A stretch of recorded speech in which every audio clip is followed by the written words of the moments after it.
Bonjour tout le monde, je suis heureux de vous retrouver ici sur la chaîne de l'oscilloscope. L'oscilloscope est un outil fantastique de visualisation.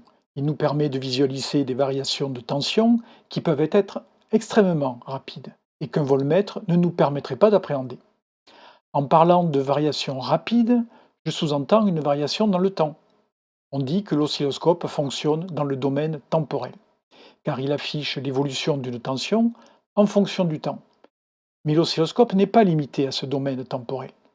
Je vous propose dans ce tuto de découvrir en détail le mode XY d'un oscilloscope, mode dans lequel c'est vous qui déterminez le domaine. Êtes-vous prêt à changer de dimension? Oui? Alors allons-y.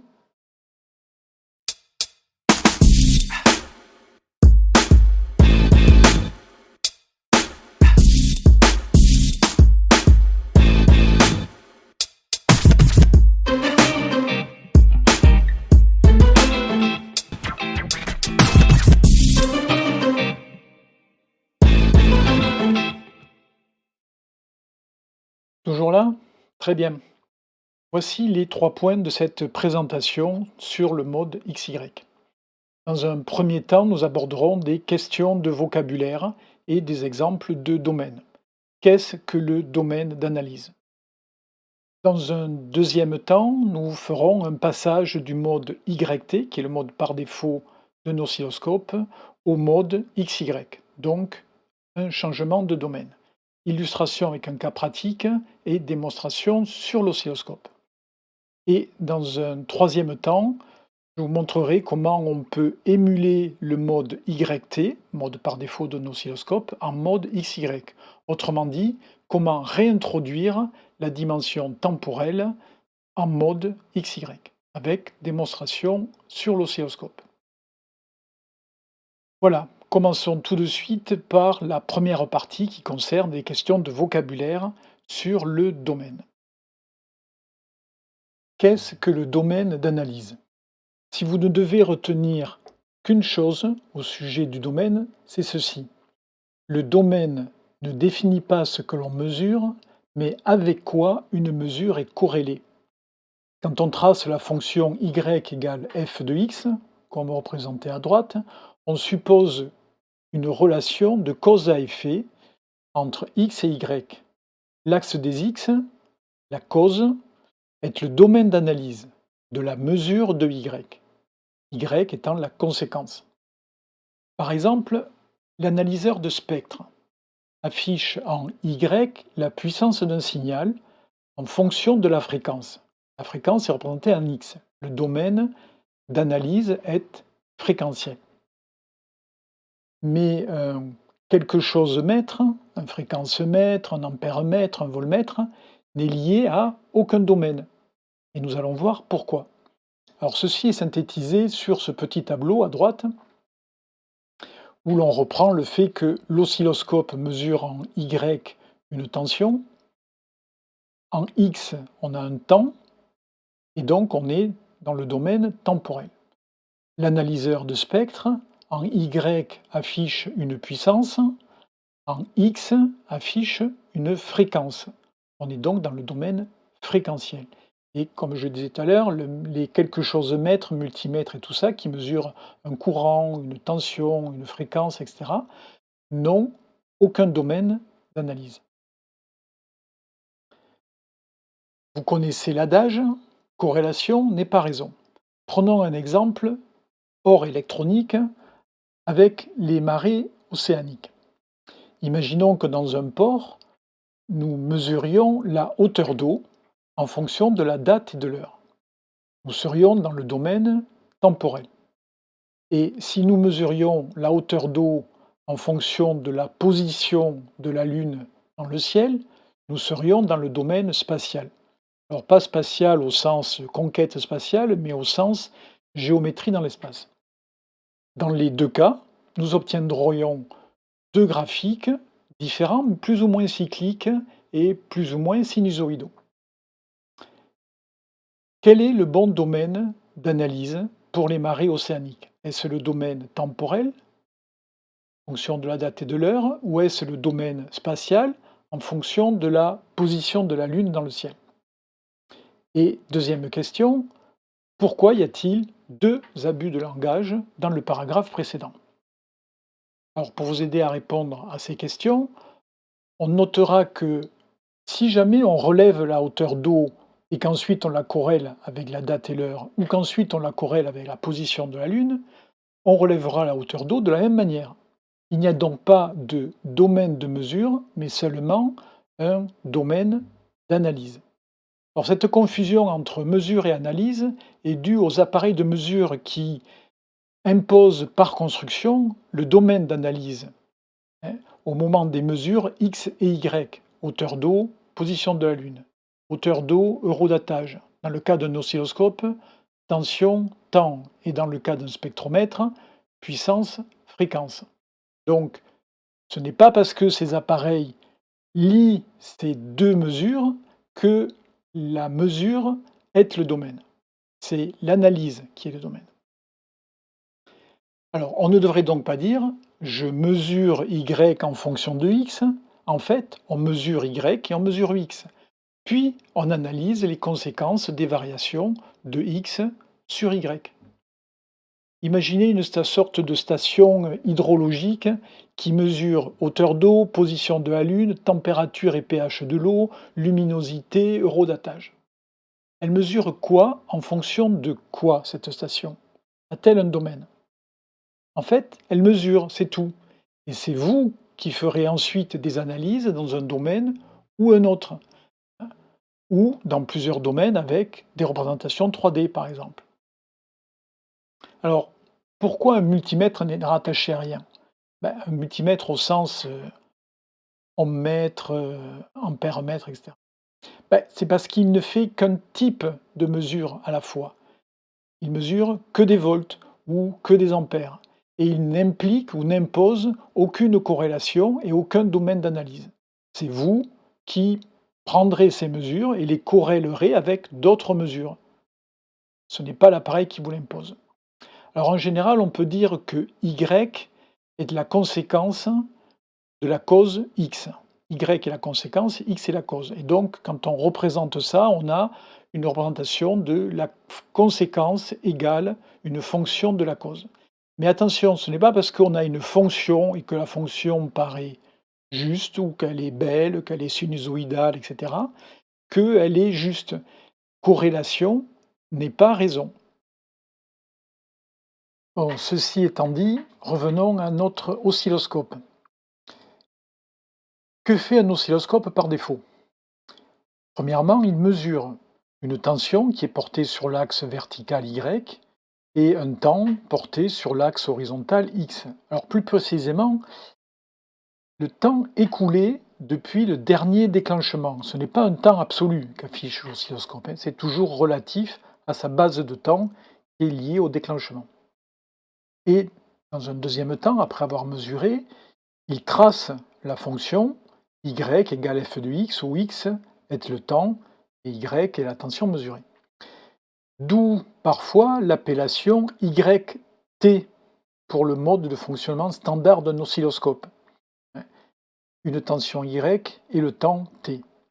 Alors je rappelle ce qui a été dit au début, l'axe des x est le domaine d'analyse de la mesure de y. Donc x dans notre cas en mode yt est le temps, on est donc dans le domaine temporel. Alors prenons un cas pratique. Je veux analyser une boîte noire régulant l'éclairage d'un hall de gare en fonction de la luminosité extérieure. Je pose ma première sonde sur l'entrée où est connecté le capteur de luminosité qui arrive de sur le toit par exemple. J'obtiens une tension UE, tension en entrée. Et la deuxième sonde, je la mets sur la sortie qui commande l'éclairage. J'aurai donc la tension US pour la tension de sortie. Sur l'oscilloscope, j'obtiens deux traces distinctes. Une trace qui représente UE, la tension d'entrée en fonction du temps, et pareil, une seconde trace, US, en fonction du temps. Si un nuage passe, je vois UE, la tension d'entrée, baisser, et en même temps, je vois la tension de sortie augmenter. Et quand le soleil revient, la tension d'entrée augmente et la tension de sortie baisse. Les deux tensions semblent donc liées.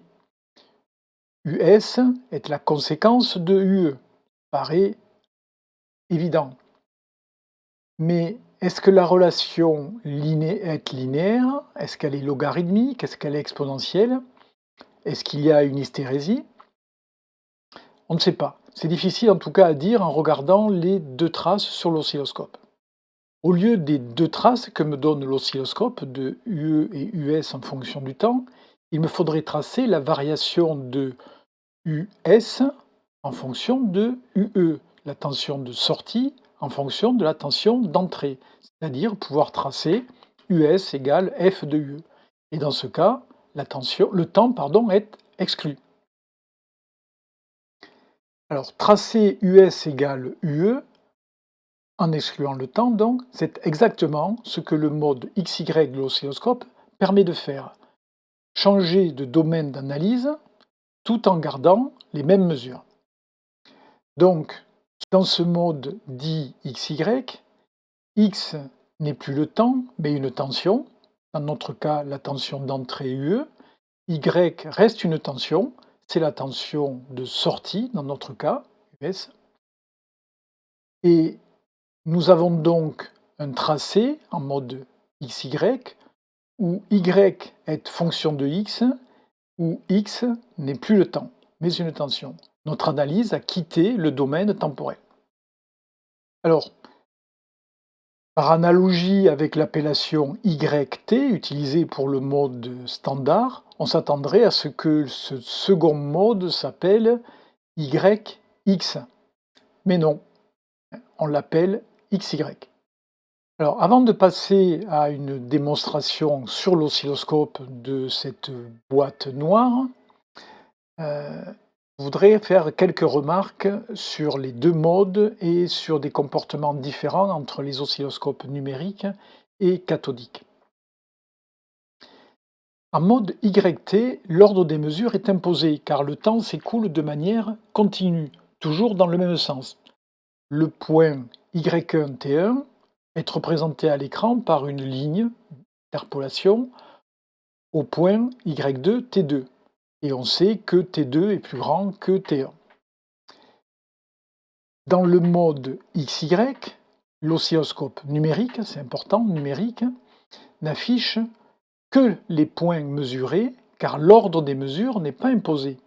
On ne peut pas interpoler par une ligne ce qui se passe entre le point Y1 X1 et le point Y2 X2. Ce qui impose de limiter l'éventuel désordre des valeurs de X, c'est quand le circuit présente une hystérésie, dans ce cas-là, le sens des variations a de l'influence sur le résultat, et si jamais le désordre des valeurs de X induit un signal en dehors des spécifications de l'appareil, en particulier la bande passante. Alors, le mode XY des oscilloscopes à écran cathodique est plus limité car le faisceau n'est pas éteint pour sauter d'un point à l'autre. Alors, il existe des modèles haut de gamme qui ont un mode XYZ, où Z contrôle l'intensité du pinceau. Mais c'est difficile à utiliser et surtout à interpréter. Par contre, c'est parfait pour afficher une image ou une vidéo en noir et blanc sur l'écran de l'oscilloscope. Alors, passons à la démonstration du passage du mode YT au mode XY avec notre analyse de la boîte noire. Bien, nous voilà donc face à l'oscilloscope qui est connecté à notre boîte noire. Donc première étape, j'active la sonde numéro 1 qui est sur le signal d'entrée. Donc jaune et jaune. Si jamais je simule le passage d'un nuage, je vois chuter la tension. Et si jamais je retire ma main d'entre la lampe et le capteur, la tension remonte. Donc on voit bien que la tension baisse quand je couvre et remonte quand je dégage le capteur. Maintenant, je n'active que la sonde 2 qui est en sortie, elle. Donc je recommence, là elle est éclairée, je passe la main au-dessus et la tension monte.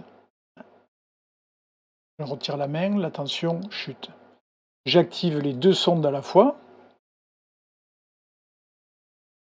je recommence et on voit qu'effectivement elles ont l'air de varier en sens opposé l'une de l'autre. Mais en voyant juste ça, on ne peut pas savoir s'il y a une relation linéaire ou autre entre les 2 variations. Donc ce que l'on fait, on passe en mode XY, puisque pour le moment on était en mode standard de l'oscilloscope, c'est-à-dire en mode YT. À l'horizontale, nous avons le temps et en vertical, nous avons les 2 tensions. Donc nous allons passer en mode XY, où le temps ne figurera plus dans ce schéma-là. Donc ici, nous avons nos 2 traces de normales, on va dire, avec ici le temps, ici la tension. Pour C1, ici le temps, ici la tension. Par contre, sur le graphique de gauche, nous avons C1 en horizontal et C2 en vertical. Il n'y a plus de temps dans cette représentation-là. Et si je passe ma main, on voit apparaître une droite et je peux faire toute la gymnastique que je peux entre la lampe et le capteur, j'ai toujours une ligne droite, quelles que soient les variations de C1 et de C2. Donc on a bien une relation linéaire entre les deux. Et donc ça se voit directement grâce à l'analyse en X, Y avec les 2 tensions. Donc je vais faire une petite modification sur le schéma, enfin sur le montage, pour voir un autre type de relation. Voilà, la petite modification est faite. Donc je vais à nouveau passer la main entre le soleil, on va dire, et le capteur. Donc on ne voit plus la relation linéaire de tout à l'heure. Et si on fait un peu attention en allant aux extrêmes, en cachant bien, là c'est l'obscurité presque totale sur le capteur, je le découvre et on voit bien que c'est une relation logarithmique qu'il y a entre les deux à la place de la relation linéaire. Si on regarde C1 et C2 ici, dans leur version temporelle, on va dire, il est difficile de voir que la relation est logarithmique ou même linéaire. Il est impossible en fait de voir le type de relation. C'est là où le système XY est intéressant. Alors pourquoi y a-t-il tous ces points ici? Pour 2 raisons. D'abord, je vous l'ai expliqué tout à l'heure, pour chaque mesure faite, on allume le point correspondant et c'est tout. On ne le relie pas aux autres points qui ont été mesurés avant ou après, hein. On n'est pas dans le système temporel. Chaque point, chaque paire de mesures donne un point et comme le signal ici C2 est fortement, parasité, ben, tous les points, y compris ceux qui sont des parasites, sont intégrés dans le schéma. Voilà. Donc c'est sur une breadboard avec des boucles de masse et surtout j'ai un panneau de LED qui est un véritable émetteur. Donc c'est la raison principale de ce mauvais signal sur le signal C2. Alors en fait, j'ai remplacé dans la contre-réaction une résistance par une diode, ce qui a fait passer le système d'une réaction linéaire, d'une contre-réaction linéaire à une contre-réaction logarithmique. Voilà pour cette petite démonstration autour de la boîte noire et nous allons donc continuer, avec le simulation du mode YT pardon, en mode XY.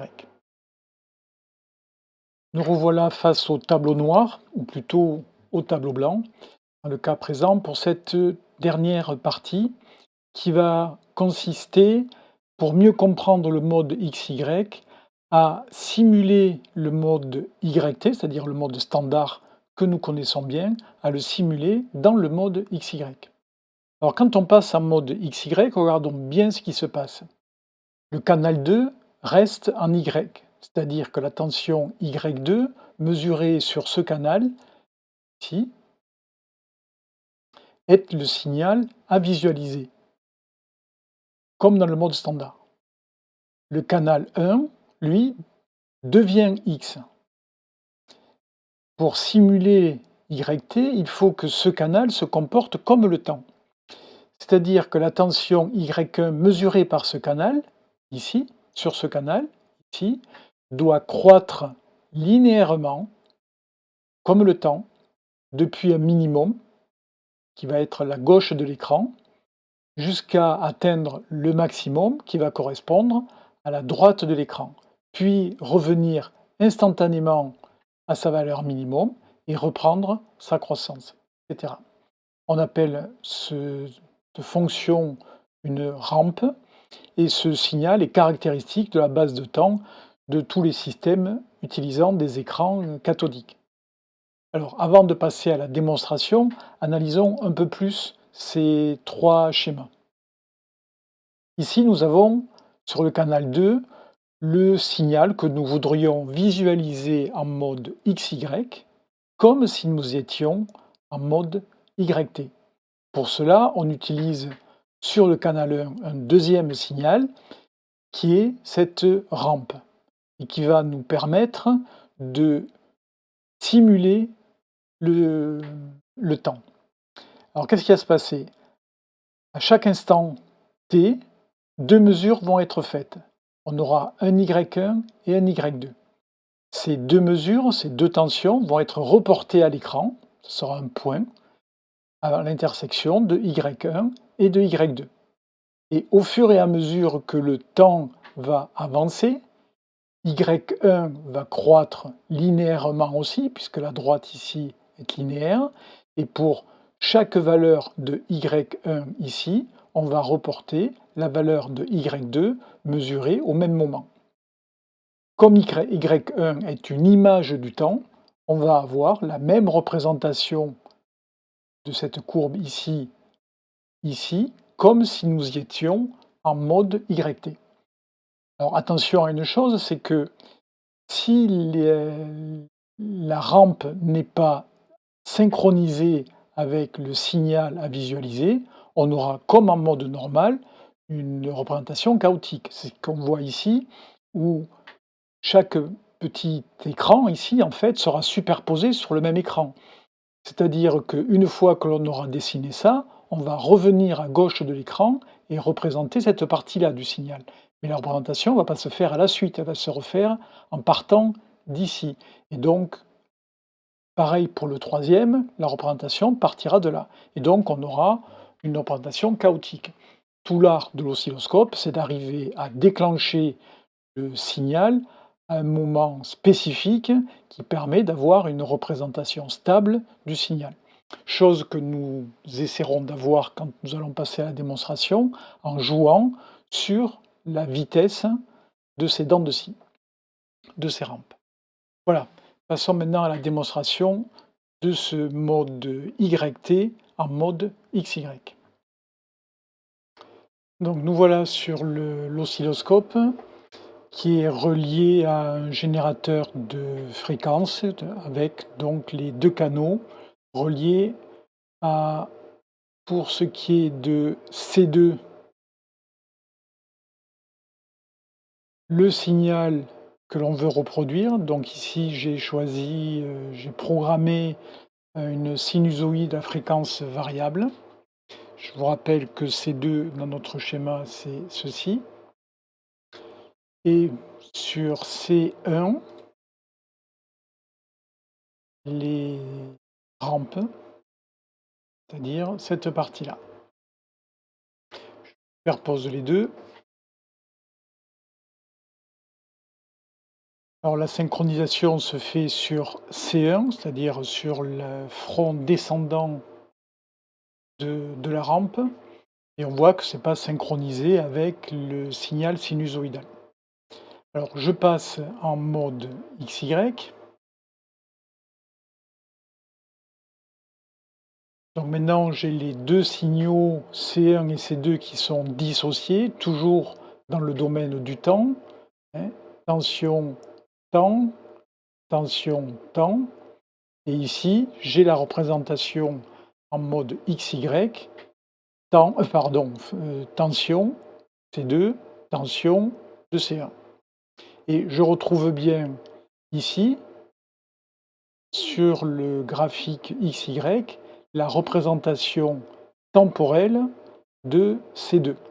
Alors je peux améliorer les choses parce que en temps normal, ce temps-là correspond à tout l'écran de l'extrême gauche à l'extrême droite. Or là, sur cette partie-là de ma représentation XY, j'ai la fin ici, le début ici, avec au milieu un cycle complet. Donc je vais changer l'échelle du temps ici, de sorte à n'avoir qu'une montée de rampe, donc qu'une seule traversée d'écran. Ça ne va pas être loin. Voilà. Ce qui fait que sur ce temps-là, j'ai ici la représentation de cette partie-là. Nous voilà à la fin de ce long tuto. J'espère vous avoir donné envie d'explorer le mode XY sur votre oscilloscope. D'autres tutos font usage de ce mode, vous donnant ainsi des exemples d'applications. Vous remarquerez que j'ai réussi à ne pas parler des très médiatiques courbes de Monsieur Jules Lissajou, mais je sais qu'il y a des fans, donc en voici quelques-unes.